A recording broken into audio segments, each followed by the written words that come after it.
تو میرے والد صاحب نے مجھ سے پوچھا، میں نے فوراً ہاں بھر لی.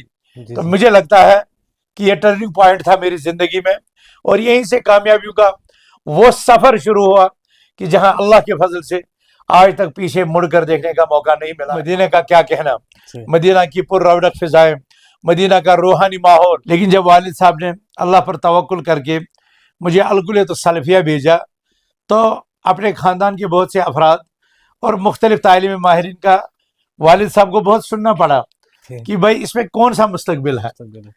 اگر یہ ڈاکٹر بنتا تو یہ نام کماتا، اگر یہ ہوتا تو یہ ہوتا. میرے چھوٹے بھائی راوی ہیں، وہ کہتے تھے کہ میں والد صاحب کو سجدوں میں یہ دعا کرتے ہوئے سنتا تھا، نوافل نمازوں کے سجدوں میں یہ دعا کرتے رہتا تھا کہ اے اللہ میں نے اپنا بیٹا تیری راہ میں تعلیم و تربیت کے لیے بھیجا، اس کا فیض سارے عالمین کو پہنچا. عالم اسلام کے نامور ہستیاں شیخ ابن باز، شیخ حماد انصاری، شیخ عبد المحسن عباد، شیخ ربیع المدخلی، اور دنیا کے بڑے سکالرز ڈاکٹر عبداللہ عبد المحسن ترکی، شیخ صالح العبود، اور اس طرح کے لوگ، محمد ناصر العبودی جیسے لوگ. جب آپ کو ان لوگوں کے ساتھ اٹھنا بیٹھنا ہو اور پھر خانہ کعبہ کی زیارت. یہ بھائی کا کہنا ہے کہ میں والد صاحب سے پوچھتا تھا اور خود بھی سوچتا تھا کہ یہ تو دینی درسگاہ میں پڑھنے جائیں گے تو زیادہ سے زیادہ آ کر ہماری مسجد میں امامت کریں گے، تو یہ والد صاحب کیسی ایسی ناممکن سی دعا مانگتے ہیں کہ اس کا فیض ساری دنیا کو پہنچنا چاہیے. تو میں اس پر تعجب کرتا تھا لیکن سمجھ نہیں آتا تھا. ہماری خواہش ہے ہم یہاں پر میڈیکل کالج بنائیں، ہماری خواہش ہے ہم یہاں پر ووکیشنل کالج بنائیں، اور انشاءاللہ یہ پہلا زینہ اور پہلی سیڑھی بنیں گی جامعۃ اہل حدیث جموں کشمیر کی پہلی یونیورسٹی کی طرف. ہم نے الخیریہ یونیورسٹی کا پلان بھی دیا ہے سیکریٹریٹ کو، اس سے پہلے T M U diagnose centre کا، ٹی ایم یو یونیورسٹی ٹرانسورٹ مسلم یونیورسٹی کا، اور ہم ان کو فالو کرتے رہیں گے. ہم اس قیادت میں نئی ٹیمیں تشکیل دیں گے جو متعلقہ افراد سے اور متعلقہ دفتروں میں اور متعلقہ فورموں کی طرف رجوع کریں گے. تو اقبال تو تب اقبال بنا جب وہ کشمیر سے باہر نکلا. تیمیر تک مومن خان مومن تو تب بنا جب وہ کشمیر سے باہر نکلا. ہمارے مولوی انور شپیانی صاحب تب انور شپیانی بنے جب وہ کشمیر سے باہر نکلے.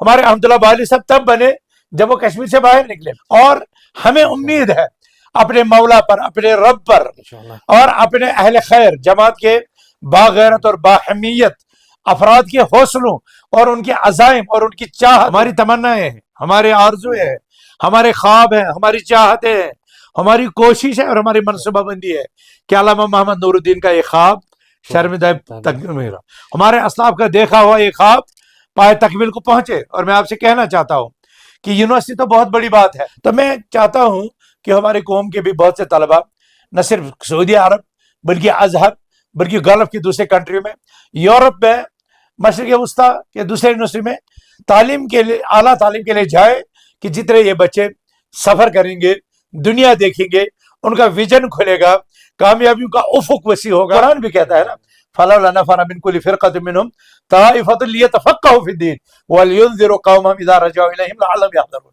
ہر علاقے کے گروہ، ہر جماعت سے کچھ لوگ نکلنے چاہیے، سفر کرنے چاہیے دین کا فہم، دین کی سمجھ حاصل کرنے کے لیے. تو ہمارا مشورہ ہے تمام بچوں سے کہ وہ کوششیں کریں، اور انشاءاللہ جامعۃ اہل حدیث ان کی کاؤنسلنگ کرے گی، ان کو مشورہ دے گی اور ان کو سپورٹ کرے گی. اور 1941 میں جب برصغیر میں کچھ جماعتوں کی تشکیل ہو رہی تھی، اس وقت جامعۃ اہل حدیث جموں کشمیر اخبار مسلم نکالتی تھی 1941 میں، اور تب سے آج تک اس یہ اخبار جاری و ساری ہے 1941 سے انگریزوں کے دور سے. ڈاکٹر صاحب جو حال ہی میں جو جامعۃ اہل حدیث جموں کشمیر کے آپ صدر بنے، جو بھی صدر تھے انہوں نے اپنی محنت کی ہے. ہر کسی صدر کا کام کرنے کا طریقہ الگ ہوتا ہے، اندازہ الگ ہوتا ہے. آپ کا کام کرنے کا طریقہ اندازہ کیا ہوگا اور کیا بدلاؤ ہونے چاہیے جامعۃ اہل حدیث؟ تو آدم علیہ السلام کے 2 بیٹوں میں سے ایک قاتل بن بیٹھا، ایک نے اپنے بھائی کو قتل کیا.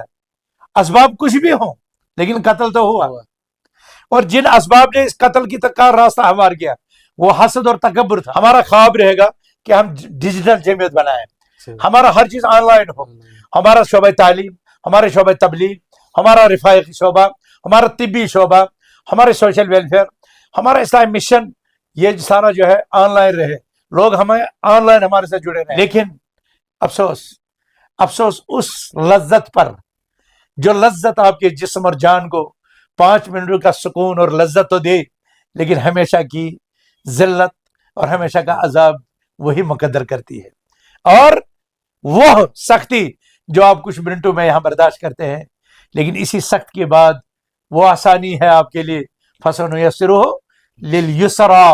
تو اس کے لیے ہمیں کوشش جاری کریں۔ جنت اپنے ارد گرد سخت ترین چیزوں سے گری ہوئی ہے، جہنم شہوات سے گری ہوئی ہے۔ تو جہنم کے اس دنیا میں انسان وہ کام کرے جو دل میں آئے۔ دل تو اچھلتا ہے شراب کے لیے، دل تو اچھلتا ہے شباب کے لیے، دل تو اچھلتا ہے اس طرح کے کام کریں، اور یہ بڑے آسانی سے ہوتے ہیں۔ تو لیکن ان کا جو نتیجہ ہے وہ آخر کر جہنم۔ فساد ہے، شراب ہے، ڈرگس ہے، ریپ ہے، قتل و غارت گری ہے، ہر طرح کی۔ باپ بیٹے کو قتل کرتا ہے، بیٹا باپ کو قتل کرتا ہے، بیٹا ماں کو قتل کرتا ہے، بھائی کو قتل، بھائی بہن کو قتل کرتے ہیں، بیوی شوہر کو، اور شوہر بیوی کو۔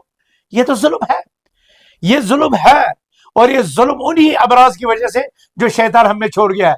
کوئی حسد کی وجہ سے کرتا ہے، کوئی تکبر کی وجہ سے کرتا ہے، کوئی حرص اور لالچ کی وجہ سے کرتا ہے۔ جس کا یہی مطمع نظر ہے کہ ہم لوگوں کو ان کا بھولا ہوا سبق یاد دلائیں، ہم ان کو بتائیں کہ ایک انسان کی زندگی، ایک انسان کو زندگی فراہم کرنا ساری انسانیت کو تحفظ دینا ہے، ایک انسان کی جان لینا ساری انسانیت کی جان لینا ہے، ایک نوجوان کو ڈرگ سے بچانا، ریہیبلیٹیٹ کرنا، اس کو پرسکون ماحول فراہم کرنا، یہ بہت بڑا جہاد کا کام ہے، یہ بہت بڑا محنت طلب ہے، کیونکہ قرآن کہتا ہے فخلف من بعدهم خلف اضاعوا الصلاۃ واتبعوا الشہوات۔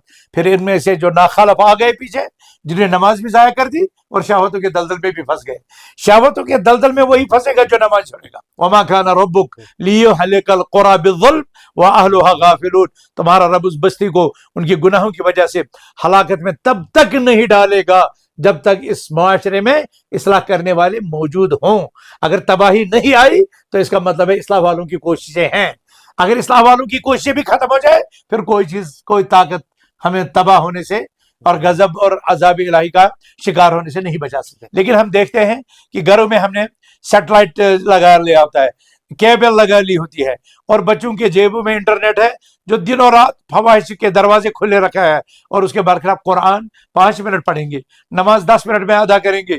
تو جب 10 منٹ ملا کر کے 1 گھنٹہ ایک طرف ہے اور دوسری طرف سے 23 گھنٹوں کا ماحول ہے، تو یقین جانیے 23 گھنٹوں کا وہ ماحول جو ہم نے گھروں میں یا پھر سکولوں میں ان کو فراہم کر کے رکھا ہے، وہ ان کو بدحالی، ہلاکت، تباہی، بربادی، عذاب، غضب، عذاب الہی اور آفتوں کی طرف دھکیل رہا ہے۔